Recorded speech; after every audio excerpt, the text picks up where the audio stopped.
Growth and development, വളർച്ച, വികാസം, ഇവ രണ്ടും ഒരു കുട്ടിയുടെ പഠനത്തെ വളരെയേറെ സ്വാധീനിക്കുന്ന ഘടകങ്ങളാണ്. പഠനം ഏറ്റവും ഭംഗിയായി മുമ്പോട്ട് കൊണ്ടുപോകണം എന്നുണ്ടെങ്കിൽ അടിസ്ഥാനപരമായ ഗ്രോത്ത് ഉണ്ടാവണം, ഡെവലപ്മെൻറ്റിന് അനുയോജ്യമായിട്ടുള്ള സാഹചര്യങ്ങൾ ഉണ്ടാകണം.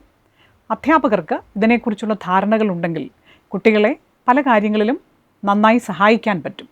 എന്തൊക്കെയാണ് ഗ്രോത്ത്, ഡെവലപ്മെൻറ്റ് ഇവയുമായി ബന്ധപ്പെട്ട അടിസ്ഥാനപരമായ തത്വങ്ങൾ എന്നുള്ളത് നമുക്ക് നോക്കാം. ഗ്രോത്ത്, ഡെവലപ്മെൻറ്റ് ഇവ രണ്ടും വളരെ തുടർച്ചയായി നടക്കുന്ന ഒരു പ്രക്രിയയാണ്. They are continuous process. നമുക്കറിയാം, ഒരു കുഞ്ഞിൻ്റെ ജനനം മുതൽ മരണം വരെ, കുഞ്ഞ് ഒരമ്മയുടെ ഉദരത്തിലായിരിക്കുമ്പോൾ മുതൽ ഫ്രം വോം ടു ടോം എന്നാണ് നാം പറയാറുള്ളത്. ആ തുടക്കം മുതൽക്ക് തന്നെ അവസാനം വരെ തുടരുന്ന ഒരു പ്രക്രിയയാണ് ഡെവലപ്മെൻറ്റ് അഥവാ ഒരു വികാസ പ്രക്രിയ എന്നുള്ളത്. അതുകൊണ്ട് തന്നെ പലതരത്തിലുള്ള മാറ്റങ്ങൾ ഒരു വ്യക്തിയിൽ നിരന്തരമായി ഉണ്ടായിക്കൊണ്ടേയിരിക്കും. ക്രമീകൃതമായ രീതിയിലാണ് ഡെവലപ്മെൻറ്റ് എപ്പോഴും നടക്കാറുള്ളത്. ഗ്രോത്ത് എന്നത് ഒരു പ്രത്യേക തരത്തിലുള്ള ക്രമത്തിൽ മാത്രമാണ് ഓരോ വ്യക്തിയിലും നടക്കുന്നത്. പ്രധാനമായും 2 തരത്തിലുള്ള വികാസഗതികളെയാണ് ഇതിലൂടെ സൂചിപ്പിക്കാറുള്ളത്. ഒന്നാമതായി സിഫലോ കോഡൽ സീക്വൻസ് എന്ന് പറയും. സിഫലോ എന്ന വാക്കിൻ്റെ അർത്ഥം ഹെഡ് എന്നാണ്. കോഡൽ എന്നാൽ ടെയിൽ എന്നാണ് അർത്ഥം. സിഫലോ കോഡൽ എന്ന് പറഞ്ഞാൽ തല മുതൽ വാൽ വരെ എന്നാണ്.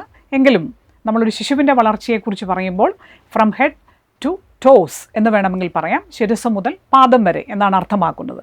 അതായത് വളർച്ച ആരംഭിക്കുന്നത് ശിരസിൽ നിന്നും അത് അവസാനിക്കുന്നത് പാദത്തിലേക്കും എന്ന ക്രമത്തിലായിരിക്കും എന്നുള്ളതാണ്. ഒരു കുഞ്ഞിനെ നാം നോക്കുകയാണെങ്കിൽ നമുക്കറിയാം, ആദ്യമായി വളർച്ച ആരംഭിക്കുന്നത് അതിൻ്റെ ബ്രെയിനാണ്. ഏകദേശം 1 വയസ്സാകുമ്പോഴേക്കും 2/3 ഭാഗം ബ്രെയിൻ വളർന്നു കഴിയുന്നു എന്നാണ് പറയുന്നത്. ഒരു കുഞ്ഞ് കമിഴ്ന്ന് വീണ് കിടക്കുമ്പോഴും നമുക്കറിയാം അതിൻ്റെ ശിരസ് ഉയർന്നിരിക്കും. എന്നാൽ വളരെ പിന്നീട് അല്പകാലം കൂടി കഴിഞ്ഞാണ് കാലുകൾ നിലത്തുറപ്പിച്ച് നടക്കാൻ സാധിക്കുന്നത്. ഇതാണ് സിഫലോ കോഡൽ എന്ന സിദ്ധാന്തം പറയുന്നത്. രണ്ടാമതായി പറയുന്ന നിയമം പ്രോക്സിമോ ഡിസ്റ്റൽ ഡയറക്ഷൻ എന്നാണ്. പ്രോക്സിമോ ഡിസ്റ്റൽ ഡയറക്ഷൻ എന്നാൽ എന്താണ്? വളർച്ച കേന്ദ്രഭാഗത്തു നിന്നും മധ്യഭാഗത്തു നിന്നും വശങ്ങളിലേക്കാണ് നടക്കാറുള്ളത്. നമ്മുടെ ശരീരത്തിൻ്റെ മധ്യഭാഗത്ത് ഉദരവുമായി ബന്ധപ്പെട്ട പേശികളൊക്കെ ഉറച്ച് ആ ഭാഗം കുറച്ചുകൂടി വളരെ എളുപ്പത്തിൽ വിവിധ മോട്ടോർ ആക്ടിവിറ്റീസിനായി ഉപയോഗിക്കുന്നു. അതിനുശേഷമാണ് കൈകൾ, കാലുകൾ ഇവയുടെ ചലനങ്ങൾ സൂക്ഷ്മമായ രീതിയിൽ സാധ്യമാകുന്നത്. അതുകൊണ്ട് from centre to distant areas അതിന് പറയുന്ന പേരാണ് പ്രോക്സിമോ ഡിസ്റ്റൽ ഡിറക്ഷൻ എന്നുള്ളത്. അതുകൊണ്ട് ഇവ രണ്ടും വളരെ പ്രധാനപ്പെട്ട 2 ഡെവലപ്മെൻറ്റിൻ്റെ നിയമങ്ങളായി നിലനിൽക്കുന്നു. ഈ പഠിച്ചതുമായി ബന്ധപ്പെട്ട് ഈ കാണുന്ന ചോദ്യത്തിലൂടെ നമുക്കൊന്ന് പോയാലോ. Best example for the cephalo caudal sequence of development ഈ പറയുന്നതിൽ ഏതാണ്? Learns to write after learning to talk. സംസാരിച്ചതിന് ശേഷം എഴുതാൻ തുടങ്ങുന്നു. Hands grow faster than fingers. വിരലുകൾ സൂക്ഷ്മമായി വളരുന്നതിന് മുമ്പേ തന്നെ കൈ വളരുന്നു. Brain grows faster than legs. കാലുകളേക്കാൾ വേഗത്തിൽ ബ്രെയിൻ വളരുന്നു. Learns to swim after walking. നടന്നു കഴിഞ്ഞതിന് ശേഷമാണ് സ്വിമ്മിങ്ങിനുള്ള ശേഷി ഉണ്ടാക്കുന്നത്. ഈ 4 ഉത്തരങ്ങളിലൂടെ കടന്നു പോകുമ്പോൾ നമുക്ക് വളരെ കൃത്യമായി മനസ്സിലാകും ശരിയായ ഉത്തരം ഏതാണ്. സി ആണ്.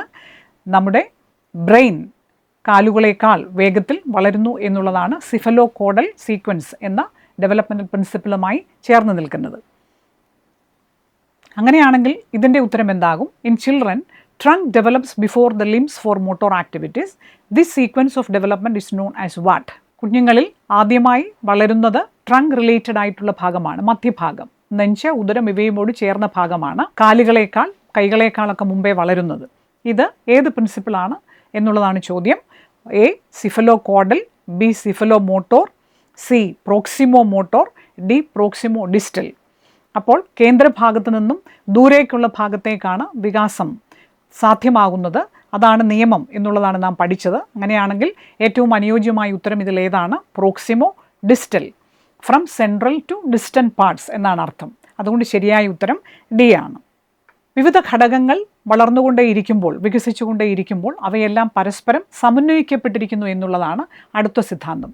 നമ്മുടെ കൈകളും കാലുകളും തലച്ചോറും ഒക്കെ വളരുമ്പോഴും വ്യത്യസ്തമായ രീതിയിൽ വളരുമ്പോഴും അവയെല്ലാം തമ്മിൽ പരസ്പരമായ ഒരു സമന്വയം, ഒരു ബന്ധമുണ്ട്. ഒരുമിച്ച് കൂടിച്ചേരുമ്പോഴാണ് ഓരോ പ്രവർത്തനങ്ങളും സാധ്യമാകുന്നതെന്നുള്ളതാണ് പ്രിൻസിപ്പിൾ ഓഫ് ഇൻറ്റഗ്രേഷൻ എന്നുള്ളത്. Principle of variation in developmental rate.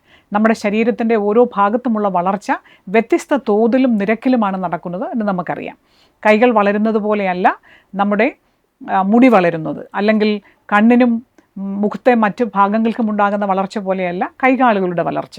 അങ്ങനെ നോക്കുമ്പോൾ വ്യത്യസ്ത തോതിലും നിരക്കിലുമാണ് വളർച്ച സംഭവിക്കുന്നത്, വികാസം നേടുന്നത് എന്നുള്ളത് നമുക്ക് മനസ്സിലാക്കാനായിട്ട് സാധിക്കും. വ്യക്തിപരമായ വ്യത്യാസങ്ങൾ എപ്പോഴും ഗ്രോത്ത്, ഡെവലപ്മെൻറ്റ് ഇവ രണ്ടിലും ഉണ്ടാകുന്നു എന്നുള്ളതാണ്. ഓരോ വ്യക്തിയിലും കാണുന്ന വ്യത്യാസങ്ങൾ നാം മനസ്സിലാക്കുന്നു. ഓരോ വ്യക്തിയുടെയും രൂപത്തിൽ വ്യത്യാസമുണ്ട്, ഓരോ വ്യക്തിയുടെയും ചിന്തകളിൽ വ്യത്യാസമുണ്ട്. ഇവയെല്ലാം വ്യക്തമാക്കുന്നത് മനുഷ്യർ തമ്മിൽ വ്യക്തി വ്യത്യാസങ്ങളുണ്ട് എന്നുള്ളതാണ്. അതാണ് പ്രിൻസിപ്പിൾ ഓഫ് ഇൻഡിവിജ്വൽ ഡിഫറൻസസ് എന്നുള്ളതുകൊണ്ട് ഉദ്ദേശിക്കുന്നത്. Principle of proceeding from general to specific, വളരെ പൊതുവായ ഭാഗത്തു നിന്നും വളരെ സവിശേഷമായ ഭാഗത്തേക്കാണ് വികാസം അല്ലെങ്കിൽ വളർച്ച മുമ്പോട്ട് പോകുന്നത്. അതായത് വളരെ കൃത്യമായി വ്യത്യസ്തമായി പറഞ്ഞാൽ സ്ഥൂല ചലനങ്ങളിൽ നിന്നും സൂക്ഷ്മ ചലനങ്ങളിലേക്കാണ് കുഞ്ഞുങ്ങൾ വളരുന്നത്. ഒരു കമിഴ്ന്നു വീഴുന്ന കുട്ടിക്ക് ശരീരം മുഴുവനായി ചലിപ്പിക്കാൻ സാധിക്കുമെങ്കിലും കൈകളുടെ വിരലുകൾ ഉപയോഗിച്ച് എന്തെങ്കിലും ഒരു കാര്യം ചെയ്യണമെങ്കിൽ, കൈവിരൽ ഉപയോഗിച്ച് പെൻസിൽ പിടിക്കണമെങ്കിൽ വീണ്ടും കുറേ കാലം കാത്തിരിക്കേണ്ടതായി വരും. അതുകൊണ്ട് പൊതുവായ ചലനങ്ങളിൽ നിന്നും വളരെ സവിശേഷമായ ചലനങ്ങളിലേക്കാണ് വളർച്ച, വികാസം ഇവ പോയിക്കൊണ്ടിരിക്കുന്നത് എന്നുള്ളതാണ് ഈ പ്രിൻസിപ്പിൾ വ്യക്തമാക്കുന്നത്. ഈ ചോദ്യത്തിൻ്റെ ഉത്തരം അപ്പോൾ എന്താവും? Roju and Shahib are studying in the same class. Both of them have the same height. Roju likes to study English and Shahib likes mathematics. This is an example of what? A. Principle of maturation and learning. പരിപക്വനവും പഠനവും ഇതുമായി ബന്ധപ്പെട്ടിട്ടുണ്ടോ? B. Principle of varying rate of development. ഒരു ശരീരത്തിൽ തന്നെ development പല തോതിലും നിരക്കിലുമാണ് നടക്കുന്നത് എന്നതുമായി ബന്ധമുണ്ടോ? Principle of individual differences, വ്യക്തി വ്യത്യാസങ്ങൾ കൊണ്ടാണോ? ഡി. പ്രിൻസിപ്പിൾ ഓഫ് പ്രെഡിക്റ്റബിലിറ്റി, പ്രവചനീയമായ വളർച്ചയെക്കുറിച്ചുള്ള സിദ്ധാന്തം കൊണ്ടാണോ? ഈ 4 ഓപ്ഷൻസിലൂടെ നമ്മൾ കടന്നു പോകുമ്പോൾ ഇത് റോജു, ഷാഹിബ് എന്നിവരുടെ വ്യക്തിപരമായ വ്യത്യാസങ്ങളെ സൂചിപ്പിക്കുന്നതിനാൽ ശരിയായ ഉത്തരം സി ആണ്, പ്രിൻസിപ്പിൾ ഓഫ് ഇൻഡിവിജ്വൽ ഡിഫറൻസസ് എന്നുള്ളതാണ്. Principle of interaction between heredity and environment, പാരമ്പര്യം, പരിസരം ഇവയുമായി ബന്ധപ്പെട്ടാണ് വികാസം സാധ്യമാകുന്നത്, വളർച്ച സാധ്യമാകുന്നത് എന്നതാണ് അടുത്ത സിദ്ധാന്തം. ഒരു വ്യക്തിക്ക് ക്രോമസോമിൽ ജീനുകളിൽ നിന്ന് ലഭ്യമാകുന്നതാണ് പാരമ്പര്യം. നമ്മുടെ സ്കിൻ, നമ്മുടെ കളർ, നമ്മുടെ ഐസ്, നമ്മുടെ വളരെ പ്രധാനപ്പെട്ട ശാരീരിക ഘടനയുമായി ബന്ധപ്പെട്ട പലതും നമ്മുടെ പാരമ്പര്യത്തിൽ നിന്ന് ലഭ്യമാകുന്നതാണ്. പരിസരമാകട്ടെ നമ്മുടെ വീട്, നമ്മുടെ വിദ്യാലയം, നമ്മുടെ സമൂഹത്തിലെ ചുറ്റുപാടുകൾ ഇവയുമായി ബന്ധപ്പെട്ടിരിക്കുന്നു. അങ്ങനെയാണെങ്കിൽ ഇവ രണ്ടും ഒരു വ്യക്തിയുടെ വ്യക്തിത്വ രൂപീകരണത്തിൽ നിർണായകമായി പങ്ക് വഹിക്കുന്നു എന്നുള്ളതാണ്. ഇതുമായി ബന്ധപ്പെട്ട് പലതരത്തിലുള്ള ചർച്ചകളും നടക്കാറുണ്ട്. ഒരു ത്രികോണം, ഒരു റൈറ്റ് ആംഗിൾ ട്രയാങ്കിളുമായി ഇതിനെ ബന്ധിപ്പിച്ചാൽ അതിൻ്റെ ബേസാണ് ഹെറിഡിറ്റി, അതിൻ്റെ ഓൾട്ടിറ്റ്യൂഡാണ് എൻവയോൺമെൻറ്റ് എന്നാണ് പറയാറുള്ളത്. അങ്ങനെയാണെങ്കിൽ ആ ട്രയാങ്കിളിൻ്റെ ടോട്ടൽ ഏരിയ എന്ന് പറയുന്നതായിരിക്കും വ്യക്തിത്വം എന്ന് ചിലയിടങ്ങളിൽ രേഖപ്പെടുത്തിയിട്ടുണ്ട്. അങ്ങനെ ഏരിയ കണക്കാക്കണമെങ്കിൽ നമുക്കറിയാം അതിനെ ബേസ് ഇൻറ്റു ഓൾട്ടിറ്റ്യൂഡ് എന്ന തലത്തിലേക്ക് ഒരു മൾട്ടിപ്ലിക്കേഷൻ നടത്തേണ്ടതായിട്ടുണ്ട്. അതായത് ഹെറിഡിറ്റി ഇൻറ്റു എൻവയോൺമെൻറ്റ് അല്ലേ, അല്ലെങ്കിൽ ഹെറിഡിറ്റി ഇൻറ്റു എൻവയോൺമെൻറ്റ് എന്ന് പറയുന്ന ഒരു ഇക്വേഷനിലൂടെ മാത്രമേ ഏരിയ കണ്ടെത്താനാവൂ. ഒരിക്കൽ ക്ലാസ്സിൽ ഇതിനെക്കുറിച്ച് ഞാൻ പഠിപ്പിച്ചുകൊണ്ടിരിക്കുമ്പോൾ ഒരു വിദ്യാർത്ഥി ചോദിച്ചു, എനിക്ക് അവകാശപ്പെടാവുന്ന ഹെറിഡിറ്റി ഒന്നുമില്ല, 0 ആണെങ്കിൽ 0 ഇൻറ്റു എൻവയോൺമെൻറ്റ് എന്ന് വന്നാൽ എൻ്റെ വ്യക്തിത്വം 0 ആയി പോകത്തില്ലേ എന്ന്. അപ്പോൾ തീർച്ചയായിട്ടും ഏതെങ്കിലും ഒന്നിന് കുറവുണ്ടെങ്കിൽ വ്യക്തിത്വം തന്നെ 0 ആകുന്ന അവസ്ഥ ഒരിക്കലും ഉണ്ടാകില്ല അല്ലേ. ഹെറിഡിറ്റി പ്ലസ് എൻവയോൺമെൻ്റ് ആണോ? അങ്ങനെയും ആകാം എന്ന ചർച്ച ഉണ്ടായിരിക്കാം. എന്താണെങ്കിലും ഒരു അധ്യാപകനെ സംബന്ധിച്ചിടത്തോളം, ഒരു ക്ലാസ്സിൽ കുട്ടികളെ കൈകാര്യം ചെയ്യുന്ന ടീച്ചറെ സംബന്ധിച്ചിടത്തോളം ഇതിന് രണ്ടിനും അമിതമായ പ്രാധാന്യം കൊടുക്കേണ്ടതായിട്ടില്ല. മറിച്ച് ഏത് തരത്തിലുള്ള ഹെറിഡിറ്റിയുടെ പോരായ്മകൾ ഉണ്ടെങ്കിലും അനുയോജ്യമായ ലേണിംഗ് എൻവയോൺമെൻറ്റ് ക്ലാസ്സിൽ ഉണ്ടാക്കി കൊടുക്കുക എന്നുള്ളതാണ് അധ്യാപകരുടെ ദൗത്യം. ഹെറിഡിറ്റിയും എൻവയോൺമെൻറ്റും വേണ്ടത്ര അവകാശപ്പെടാനില്ലാത്ത അനേകം വ്യക്തികൾ തങ്ങളുടെ ജീവിത സാഹചര്യങ്ങളോട് ആ പ്രതിബന്ധങ്ങളെ അതിജീവിച്ച് മുന്നേറിയതിനാലാണ് അവർ മഹാന്മാർ എന്ന് അറിയപ്പെടുന്നത്. അതുകൊണ്ട് ഇത് രണ്ടും ഏറ്റവും പ്രധാനപ്പെട്ട ഘടകങ്ങളായി നാം കണക്കാക്കേണ്ടതായിട്ടില്ല. അധ്യാപകർ മനസ്സിലാക്കേണ്ടത് കുട്ടികൾക്ക് ഏറ്റവും അനുയോജ്യമായ ലേണിംഗ് എൻവയോൺമെൻറ്റ് അവരിലേക്ക് എത്തിക്കുക എന്നുള്ളതാണ്. 2, ഏത് തരത്തിലുള്ള ഹെറിഡിറ്റി ആണെങ്കിലും എൻവയോൺമെൻറ്റിൽ എന്തൊക്കെ പോരായ്മകളുണ്ടെങ്കിലും ലേണിങ്ങിലൂടെ ലഭ്യമാകുന്ന നോളജ് അവരുടെ ജീവിത മികവിലേക്ക് ഉപയോഗപ്പെടുത്താനുള്ള പ്രോത്സാഹനം നൽകുക എന്നുള്ളതാണ്. ഏത് തരത്തിലുള്ള പോരായ്മകളുണ്ടെങ്കിലും നമ്മൾ ആർജിച്ചെടുക്കുന്ന അറിവ് ജീവിതം മെച്ചപ്പെടുത്തുന്നതിനായി ഉപയോഗപ്പെടുത്തണം എന്നുള്ളതാണ് ഏറ്റവും പ്രധാനപ്പെട്ട ചിന്ത ഇതുമായി നാം കുട്ടികൾക്ക് നൽകാനായിട്ടുള്ളത്. ഈ ചോദ്യത്തിൻ്റെ ശരിയായ ഉത്തരം എന്താകും? A student displays some behavioural issues in the classroom due to the frustration at home. The teacher can help the student by A. Making the class environment pleasant for learning. B. Changing the home environment by interacting with parents. C.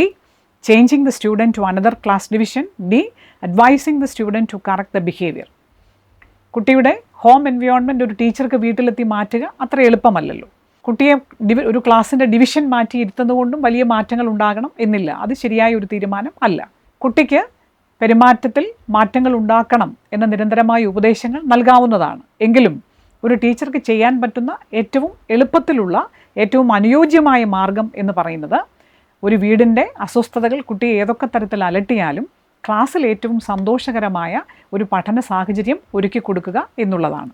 Principle of interaction between maturation and learning. വികാസം സാധ്യമാകുന്നതിന് പഠനം, പരിപക്വനം ഇവയുമായി പരസ്പരം ബന്ധമുണ്ടാവും. നമ്മുടെ ഓരോ വ്യക്തിയുടെയും വളർച്ചയിൽ കൃത്യമായ പരിപക്വനം അല്ലെങ്കിൽ മച്ചുറേഷൻ നിർണായകമായി സ്വാധീനം ചെലുത്തുന്നുണ്ട്. പഠനത്തോടൊപ്പം വ്യക്തികൾക്ക് പലതരത്തിലുള്ള മാറ്റങ്ങൾ ചിന്തയിലും ബുദ്ധിയിലുമൊക്കെ ഉണ്ടാകുന്നു, മനോഭാവങ്ങൾ മാറുന്നു, കാഴ്ചപ്പാടുകൾ വ്യത്യസ്തമാകുന്നു എന്നുള്ളതും നാം മനസ്സിലാക്കേണ്ടതാണ്. Students in class 7 complained that they are unable to understand the problems of the science textbook in class 10. Which statement is the best explanation? 7ാം class പഠിക്കുന്ന കുട്ടി പറയുകയാണ്, 10ാം ക്ലാസ്സിലെ പുസ്തകത്തിലെ ചോദ്യം സയൻസ് ടെക്സ്റ്റ് ബുക്കിലെ ഫിസിക്സിൻ്റെ, കെമിസ്ട്രിയുടെ അല്ലെ ചില പ്രോബ്ലംസ് ഒക്കെ കാണുമ്പോൾ അത് ചെയ്യാൻ പറ്റുന്നില്ലല്ലോ. അങ്ങനെ ഒരു പരാതി ഉണ്ടെങ്കിൽ അത് ഏത് പ്രിൻസിപ്പിളുമായി ബന്ധപ്പെട്ട് നമുക്ക് വിശദമാക്കാം എന്നുള്ള ചോദ്യമാണ്. Development is A continuous process with a pattern. Development ഒരു അനുസ്യൂത പ്രക്രിയ ആയതുകൊണ്ടാണോ? B. Learning is the interaction between the environment and heredity. പാരമ്പര്യവും പരിസരവും തമ്മിലുള്ള ഇടപെടൽ കൊണ്ടാണ് വികാസം നടക്കുന്നത്. അതുകൊണ്ടാണോ? Learning is possible only with the help of teachers. അധ്യാപകരുടെ സഹായമില്ലാതെ പഠനം അസാധ്യമായതുകൊണ്ടാണോ?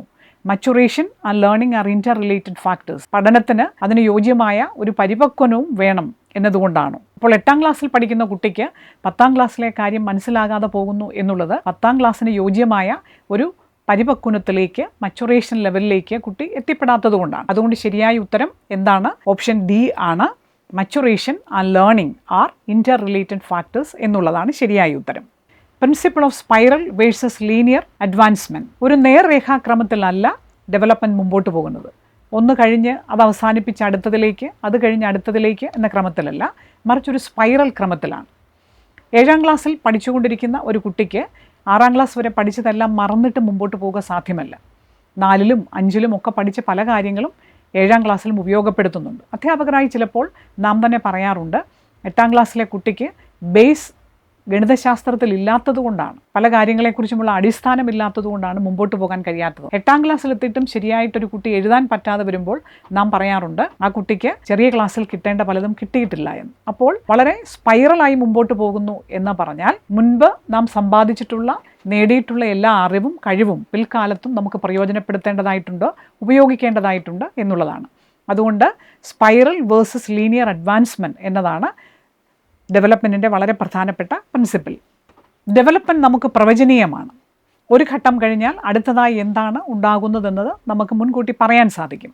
ഇൻഫൻസി കഴിഞ്ഞാൽ ഉള്ളത് ചൈൽഡ്ഹുഡാണ്, ചൈൽഡ്ഹുഡ് കഴിഞ്ഞാൽ അഡolescence ആണ്, അഡolescence കഴിഞ്ഞാൽ അഡൾട്ട്ഹുഡാണ്, അത് കഴിഞ്ഞാൽ ഓൾഡ് ഏജ് ആണ് എന്നതിന് പ്രത്യേക മാറ്റങ്ങളൊന്നുമില്ല. ആരും ഒരു അഡൾട്ട്ഹുഡിലെത്തിയതിന് ശേഷം അഡolescenceലേക്കോ അല്ലെങ്കിൽ കൗമാരം കഴിഞ്ഞിട്ട് ബാല്യത്തിലേക്കോ പോകാറില്ല. വാർദ്ധക്യം എന്നത് 2ാം ബാല്യമാണെന്നൊക്കെ പറയാറുണ്ടെങ്കിലും അത് ഒരു പ്രയോഗം മാത്രമാണ്, യാഥാർത്ഥ്യം അങ്ങനെയല്ലല്ലോ. അതുകൊണ്ട് കൃത്യമായ ഒരു ഓർഡറിൽ ഇത് പോകുന്നതിനാൽ നമുക്ക് പ്രവചിക്കാൻ സാധ്യമാകും എന്നുള്ളതാണ്. ഇപ്രകാരം വളർച്ചയെക്കുറിച്ചും വികാസത്തെക്കുറിച്ചുമുള്ള തത്വങ്ങൾ നാം മനസ്സിലാക്കുമ്പോൾ അത് കുട്ടികൾക്ക് പഠനപ്രക്രിയ വളരെ സുഗമമായി മുമ്പോട്ട് കൊണ്ടുപോകുന്നതിനും അവരുടെ വ്യക്തിത്വ രൂപീകരണത്തിനും സഹായകരമായ രീതിയിൽ അധ്യാപകർക്ക് പ്രയോജനപ്പെടുത്താവുന്നതാണ്. എങ്കിൽ ഈ ഡെവലപ്മെൻറ്റുമായി ബന്ധപ്പെട്ട പ്രധാനപ്പെട്ട സിദ്ധാന്തങ്ങൾ എന്തൊക്കെയാണ്? അത് നമുക്ക് അടുത്തതായി പഠിക്കാം.